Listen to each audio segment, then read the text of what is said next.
Good to see you again, man. What's up? Nice to meet you. I saw this with my mom, as I told you off camera a while ago, and it made me think, I'm like, what if mom were me and I were mom? And was there any confusion at any point between, like, when you guys were shooting the scenes? I want a good behind-the-scenes story. I mean, there's lots of confusion in general because I just generally move through the world confused by everything around me. But, you know, we did a lot of homework on this to get these body switching things right. We studied each other's physicality and mannerisms and had a lot of like serious conversations about how we think and what these characters are going through. So, yeah.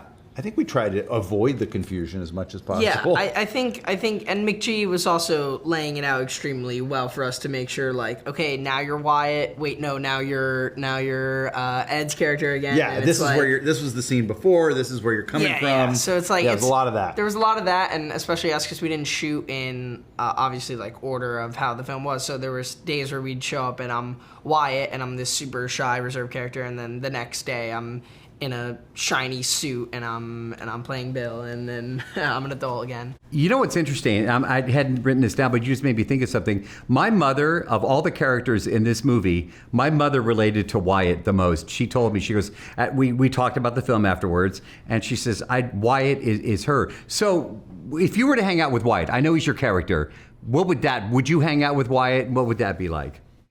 Personally, yeah, I would hang out with Wyatt for sure. I mean, I don't see there's anything wrong with Wyatt. I mean, he seems to be going through a lot in high school, and I mean, if I personally noticed that, then I'd definitely make sure I would hang out with him and make sure he feels accepted. But I mean, it goes to show that there's a lot of kids that go through that stuff in high school and bullying, and I tried to give a clear representation of that when I was playing Wyatt, and really just get that feel for the character and really have people like attach with Wyatt and really like Wyatt. So that's why I asked that.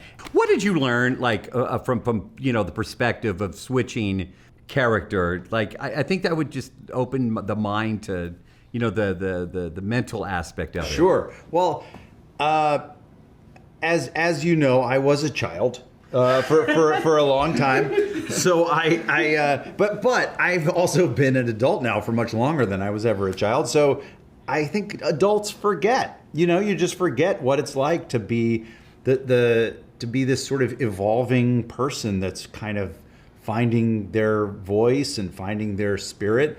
And I will say that just digging into this character, and especially like really trying to nail this body swap, got me thinking a lot about some of the stuff that I went through as a teenager, how I navigated it, what I might have done differently, and lessons learned. Like, I really think the body swap premise is so timeless because there's just endless lessons for us to be learning and so much for us to be reflecting on in how we develop and how we relate to each other.